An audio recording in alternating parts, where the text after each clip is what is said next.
Hello viewers, আজকে আমি তোমাদের জন্য একটা দারুণ টেস্টি স্ন্যাক্স বা বড়ার রেসিপি বা পকোড়ার রেসিপি নিয়ে এসেছি।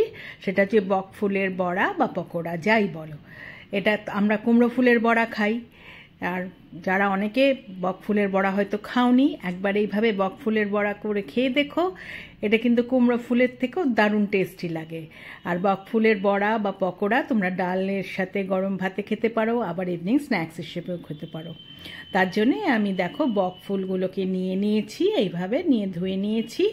নিয়ে এবার বকফুলের থেকে যে ভেতরে একটা শক্ত ডাঁট মতো থাকে সেইগুলোকে বার করে দিতে হয়। দেখো এরকম করে একটা বার করলাম, পরেরটাও ঠিক একইভাবে দেখো আমি দেখাচ্ছি, আর একবার দেখিয়ে দিচ্ছি। এইভাবে যে শক্ত ডাঁটটা থাকে সেটা বার করে নিতে হয়। আর এই ডাঁটটা কিন্তু একটা হয় না, এই একটা মোটা থাকে আর একটা সরু থাকে। এইভাবে বকফুলেরটাকে বেছে নিতে হয়। দেখো আমি দেখাচ্ছি, একটা মোটা থাকে একটা সরু থাকে। এই যে আমি ডাঁটটা বার করলাম, বার করার পরে আমি তোমাদের দেখাচ্ছি। দেখো এভাবে ভেঙে নেবে, নিয়ে দেখো একটা মোটা থাকে একটা সরু থাকে, এইগুলো বার করে দিতে হয়। দিয়ে এইবার এগুলোকে ভালো করে ধুয়ে জল ঝরিয়ে দেখো আমি এক জায়গায় রেখেছি। এবার আমি ব্যাটারটা তৈরি করে নেব। ব্যাটারটা যেভাবে তৈরি করছি এভাবে তৈরি করো, দারুণ ক্রিস্পি হবে। আমি 3 চামচ মতো বেসন দিলাম, ছোলার ডালের বেসন নিয়েছি। আর আমি এর মধ্যে 3 চামচ মতো চালের গুঁড়ো দেবো। আমি কেনাটা ইউজ করেছি, তোমরা চাইলে ঘরে চালের গুঁড়ো বানিয়ে নিতে পারো। 3 চামচ চালের গুঁড়ো দেওয়ার পর এর মধ্যে আমি একটু কালো জিরে দিয়ে দিলাম। কালো জিরে দিয়ে আমি নুন দিলাম, আমি হাফ চামচ থেকে একটু বেশি নুন দিলাম। আর হাফ চামচ থেকে কম আমি একটু চিনি দিলাম।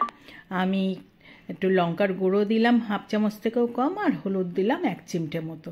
এবার সব কিছু শুকনো জিনিসগুলো ভালো করে মিশিয়ে নেব একটা চামচের সাহায্যে, যাতে সব একসাথে মিশে যায়।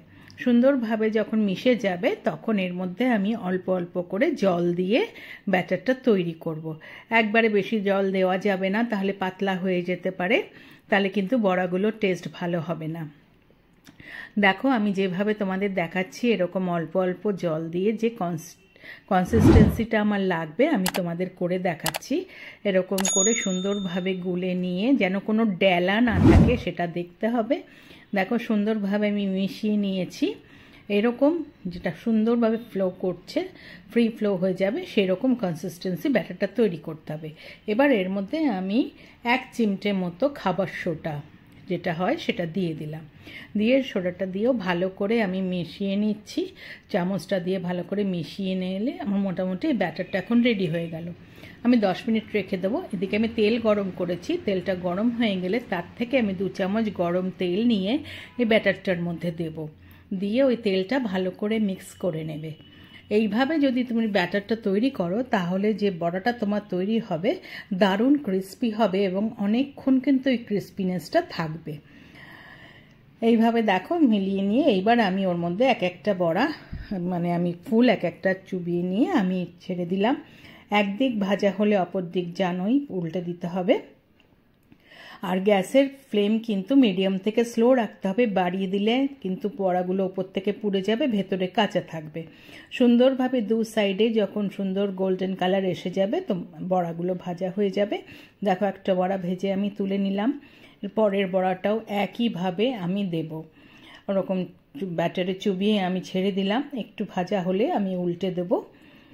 একটু ভাজা হলে আমি দেখো উল্টে দিচ্ছি। এই দিকটা ভাজা হলে আবার আমি উল্টে দিয়ে সুন্দর গোল্ডেন কালার হওয়া অবধি আমাকে 2 পিঠ ভাজতে হবে। আমি সুন্দরভাবে 2 দিকই ভালো করে ভেজে নিয়ে এই বড়াটাও তুলে নিলাম। এইবার আমি একসঙ্গে 2টো করে দিয়ে ভাজবো। একটা দিয়ে দিলাম, যেই ওটা ফুলে উঠলো এইবার আমি আর একটা দিলাম। দিয়ে এইবার একই পদ্ধতিতে এইভাবে আমি সমস্ত বড়াগুলো ভেজে নেব। আমার এই সুন্দর করে এইভাবে 2 দিক করে ভেজে নিয়ে গোল্ডেন কালার করে নিয়ে আমার বড়াগুলো মোটামুটি ভাজা হয়ে গেছে। দেখো আমি একটা সার্ভিং প্লেটে সার্ভ করে দিয়েছি। এটা গরম ভাতের সঙ্গে ডাল দিয়ে খেতে যেমন ভালো লাগে, আবার ইভিনিং স্ন্যাক্স হিসেবেও যদি তোমরা খাও সেটাও কিন্তু চায়ের সঙ্গে দারুণভাবে যায়। আশা করি যারা এখনও খাওনি এইভাবে একবার বড়াটা করে দেখবে, অনেকক্ষণ ধরে ক্রিস্পি থাকে আর খেতেও খুব টেস্টি হয়। আর আমার রান্নাটা যদি তোমাদের ভালো লেগে থাকে একটা লাইক করো, কমেন্ট করো, শেয়ার করো।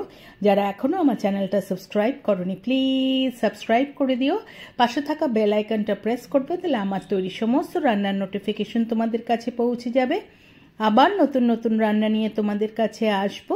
আজকে তাহলে চলি, তোমরা সকলে ভালো থেকো, টাটা।